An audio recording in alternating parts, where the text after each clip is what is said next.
ఉన్న బంగారాన్ని విడిపించి ఆ రోజు ఆన్లైన్ రేటుకే మేము కొంటాం. Sharma gold company. నమస్కారం. మహాక్షేత్రం కార్యక్రమానికి స్వాగతం. ప్రణవం ప్రతిధ్వనిస్తోంది. ఓంకారం శ్రీకారంలా ప్రవహిస్తోంది. శివధ్వనులతో శైవ క్షేత్రాలు, గోవింద నామాలతో వైష్ణవ ఆలయాలు శోభిల్లుతున్నాయి. శ్రీచక్ర ఉపాసనలతో శక్తిపీఠాలు అలరారుతున్నాయి. పుష్ప వృష్టి కురుస్తోంది. అభిషేక జలాలు వర్షిస్తున్నాయి. నుతులు స్తుతులతో లోకం ప్రణమిల్లుతోంది. ముక్కోటి దేవతలు పులకితులవుతున్నారు. అలాంటి మహిమాన్విత క్షేత్రాలకు, పావన పుణ్య తీర్థాలకు అక్షర నీరాజనం పలుకుతూ ఎన్నో శతాబ్దాల చరిత్రను నిక్షిప్తం చేసుకున్న మహాక్షేత్రాల విశేషాలను, పురాణ ప్రాధాన్యతలను తెలుసుకుందాం.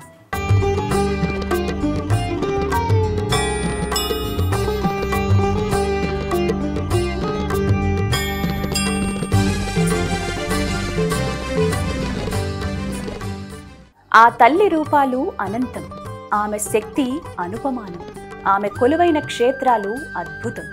శ్రీ మహావిష్ణువుని కర్మస్వరూపంగా భావిస్తే పరమేశ్వరుణ్ణి జ్ఞాన స్వరూపంగా ఆరాధిస్తారు. అలాగే ఆ పరాంబికను శక్తి స్వరూపిణిగా అర్చిస్తారు. శక్తి ఆరాధన, శక్తి ప్రభవం, శక్తి స్మరణ, శక్తి సేవల వల్ల కలిగే సత్ఫలితాలు అన్నీ ఇన్ని కావు. అనంత ఫలితాలు సిద్ధిస్తాయని ప్రతీతి. మనోభీష్టి నెరవేరడంతో పాటు అమృతత్వము సిద్ధిస్తుందని, సంజీవిని వంటి మహాశక్తి అమ్మవారి మంత్ర పఠనంలో ఉందని భావిస్తారు. నిత్య ఆరాధనలతో అమ్మవారిని ప్రసన్నం చేసుకునేందుకు సాధకులు పరితపిస్తూనే ఉంటారు. అలాంటి దివ్య శక్తి సంపన్నత కలిగిన దేవతామూర్తి చాముండేశ్వరీదేవి. ఆ తల్లి కొలువైన క్షేత్ర విశేషాలను ఇప్పుడు తెలుసుకుందాం.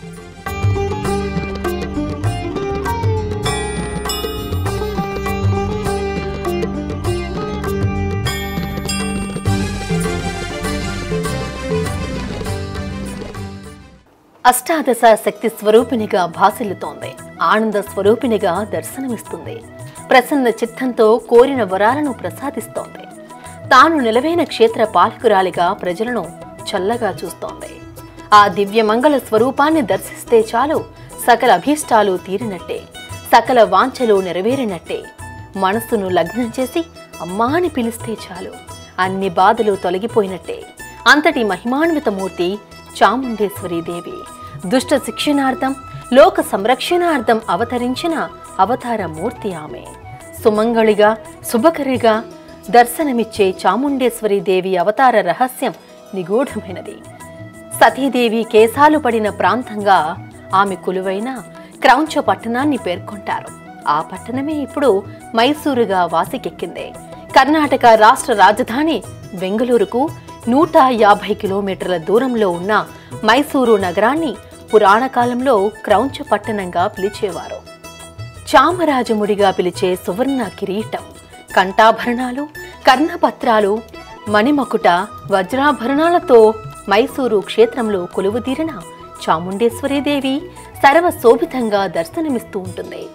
వజ్ర ఖచ్చితమైన త్రిశూలం, పాశుపత, నాగాస్త్ర కవచాలతో పాటు ఘంటం, కలసం, డమరుకం, ఖడ్గహస్త భరణ సంయుక్తంగా దివ్యాలంకార దీప్తులతో అలరారుతోంది. భూ ఉపరితలానికతి 3000 అడుగుల ఎత్తులో కొండ శిఖరంపై కొలువైన అమ్మవారిని అనేక మంది రాజులు సేవించి ధరించారు. 17వ శతాబ్దంలో విజయనగర రాజులు కొండపైకి మెట్ల మార్గంతో పాటు మహారాజు గోపురాన్ని నిర్మించారు. హోసల పాలకులు కూడా ఆలయ అభివృద్ధికి ఎంతగానో పాటుపడ్డారు. ఆ తర్వాత మైసూరు సామ్రాజ్యాన్ని పరిపాలించిన ముస్లిం పాలకులు హైదరాలీ, టిప్పు సుల్తాన్ కూడా అమ్మవారి పట్ల అచంచల భక్తి విశ్వాసాలను చాటుకున్నారు. ఎన్నో విలువైన ఆభరణాలను కూడా సమర్పించుకున్నారు. ఆ తర్వాత మైసూరు మహారాజులు అమ్మవారిని తమ కులదైవంగా, ఇలదైవంగా భావించి సేవించారు. అనేక విలువైన సువర్ణ మణిమయ కాంతులు వెదజల్లే ఆభరణాలను సమర్పించుకుంటూ వచ్చారు. మైసూరు మహారాజైన ముమ్మడి కృష్ణరాజు ఒడియార్ నవరత్నాల పేరుతో 9 సార్లు విలువైన కానుకలు సమర్పించారు. నక్షత్ర మాలిక అనే విశేషమైన ఆభరణంతో దేవిని అలంకరించారు. అమ్మవారికి ధరింపజేసే 27 పథకాల గురించి శ్లోకాలను కూడా విరచించారు. ఆ ఆభరణాల కాంతుల్లో మెరిసిపోయే అమ్మవారి రూపాన్ని ఆయా శ్లోకాలలో సుందరంగా సౌందర్యవంతంగా వర్ణించారు. ఇక అమ్మవారికి పచ్చల హారాన్ని కూడా చేయించారు. ఇప్పటికీ అమ్మవారికి ఉన్న ఆభరణాల విలువ ఎంత అన్నది నిర్ధారణ కాలేదు. అంటే విలువ కట్టలేనన్ని అమూల్య ఆభరణాలను నాటి రాజ్యపాలకులు మహారాజులు అమ్మవారికి సమర్పించుకున్నారని అర్థమవుతోంది. ఇక వడయార్ల పాలనా కాలంలోని ఆలయ అభివృద్ధితో పాటు అమ్మవారికి దసరా ఉత్సవాలను జగజ్జేగేయమానంగా నిర్వహిస్తూ వస్తున్నారు. చాముండేశ్వరి దేవిని సప్త మాతృకలలో ఒకరుగా భావిస్తారు. దుర్గాదేవి రూపంగా, కాళికాదేవికి ప్రతిరూపంగా కొలుస్తారు. మాండవ్య మహాముని ఈ చాముండేశ్వరి దేవిని సేవించి తరించారని పురాణ ఇతిహాసాలు పేర్కొంటున్నాయి. దేవి పురాణం, విష్ణు ధర్మోత్తర పురాణాలలో చాముండీదేవి ప్రస్తావన ప్రముఖంగా కనిపిస్తుంది. నిశుంభుడు, రక్తబీజుడు, చండ ముండులను, మహిషాసురుడు వంటి దుష్ట రాక్షసులను సంహరించి యోగ నిద్రాత్మకగా మైసూరు కొండపై కొలువుదీరింది. అనేక యోగిని గణాలు సేవిస్తూ ఉండగా నారాయణుని సహోదరునిగా భక్తులకు కనువిందు చేస్తోంది. అభయప్రదాయినిగా, చిన్మయీ రూపినిగా శోభిల్లుతోంది. సర్వమంత్ర స్వరూపినిగా బాసిల్లుతోంది. జన హృదయ నివాసినిగా విలసిల్లుతోంది. అమ్మవారి నామాన్ని ఉచ్చరిస్తే చాలు సకల సుమంగళాలు ఏర్పడతాయని భావిస్తారు. సర్వదా శుభాలు కలుగుతాయని ఆశిస్తారు. అందుకే వేదమాత మహారాజ్ఞి లక్ష్మీవాసి వసప్రియే త్రైలోక్య వందితే తుభ్యం చాముండియై సుమంగళమని కీర్తిస్తారు, ప్రార్థిస్తారు, వేదయుక్తంగా పూజిస్తారు.